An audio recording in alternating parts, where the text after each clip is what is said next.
Hi there.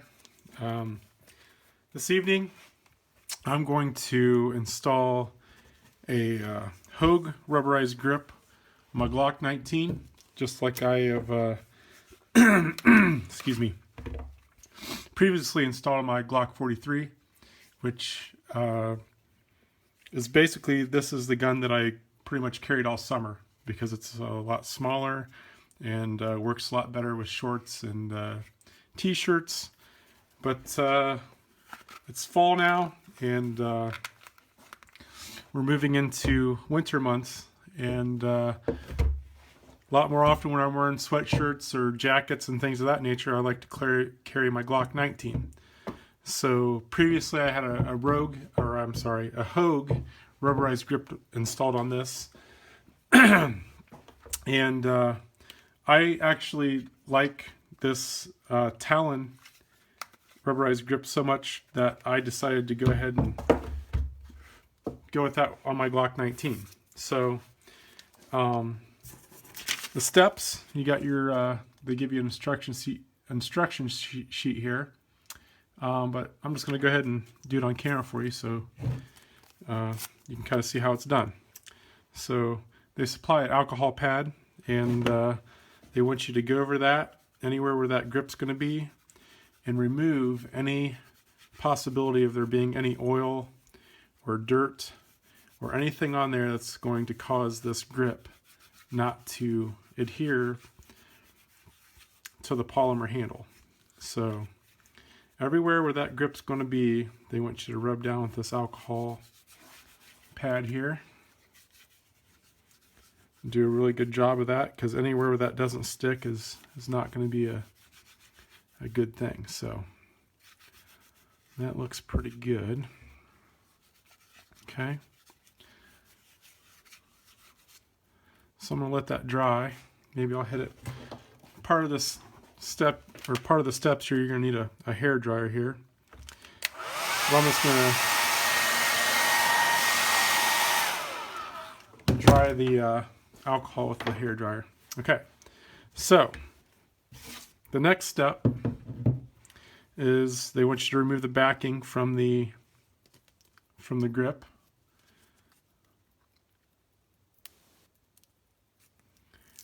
And then you're going to apply the grip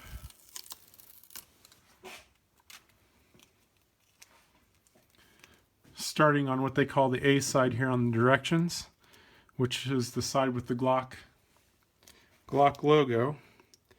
And you want to line that Glock logo up with the window on the grip and kind of lay that in place. Now, you don't want to stretch this thing, they say in the directions. And on this side right here, along this edge right here, you do not want to push down tightly on that portion, because when these finger pieces come across, they want you to tuck that underneath this part of the grip. So just kind of lightly press. You don't want to really, at this point, jam it down, because you may have to move it. If you make a wrong move, you don't want to have to peel it off too hard. So now I'm going to pull it around to the back side here, kind of line that up. I'm going to center that grip, make sure it's going around right. You got your lanyard hole on your Glock there. I'm going to kind of just gently lay that around where it's supposed to go. Okay, like that. And then everything's seeming to line up perfectly here, so I'm just going to press it into place. And then for the finger grooves, move those around here. That's the one difference between this grip on my Gen 3 Glock 19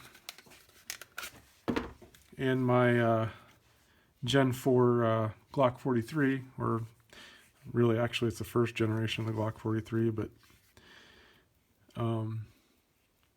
there's no finger grooves, which really for the grip actually makes it even more imperative to have some sort of in my opinion, to have a nice grip on your gun when you don't have those finger grooves. But I've carried this a lot. The grip is excellent. Used it at the range a lot. So anyway, I got it around the fingers. Now I'm going to bring that back up and tuck those finger groove pieces underneath the grip so that it's actually gripped all around. So now what they want you to do is heat and press it 3 times.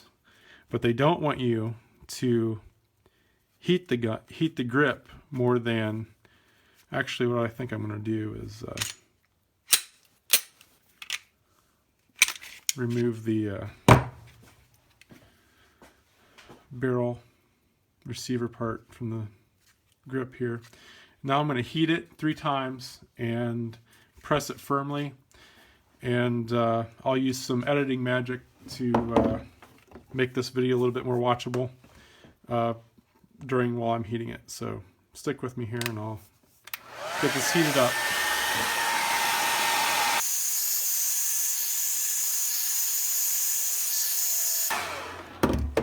Okay, so I heated it up once. Now I'm going to press it into the grip really hard. And they tell you, they want you to really pay a special attention to the outside edges, because if that's where obviously you're going to lose. If the grip's going to come off, it's going to start at the edges. And the way they die cut these, there are lots of edges. So you really want to work and heat and get that glue to adhere to that gun. So I just press and smooth, especially around all the edges. They want you to do this process 3 times. So I'm going to heat it again.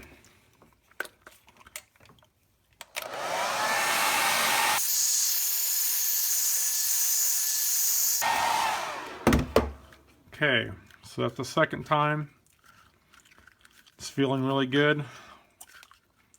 Now I'm just going to really work around these grooves and around all the edges of the fingers. I love how they've really got this where this wraps perfectly around this gun. It's one of the things I just really, a lot of people say, oh, you don't need to pay the money for the Talon grips, you can just buy grip tape. That's fine.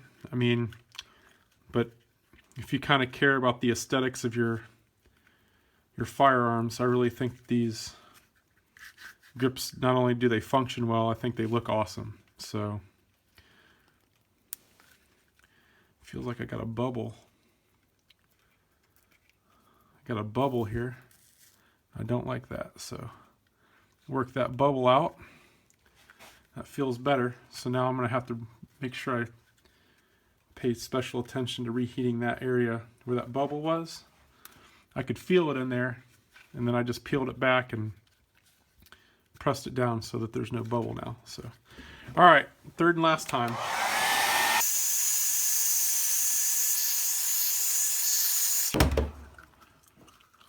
Okay. I'm going to make sure press there where that bubble was. And that's it. This feels really good. Like how it feels. Feels good just like my Glock 43. Feels wonderful. Feels like it's on there really tight. Don't think I could press it in there much any more than I have, so I'm going to go ahead and reassemble my gun here. So there you go. Hogue grip, my Glock 19. Feels really good. Perfectly fits the grooves. Does not interfere at all with my mag release, which is the one thing you want to look for when this is that it's all lined up. You don't want that grip to be covering your mag release or it won't work, or you may run into issues. So there you go. Thanks for watching, and have a good night.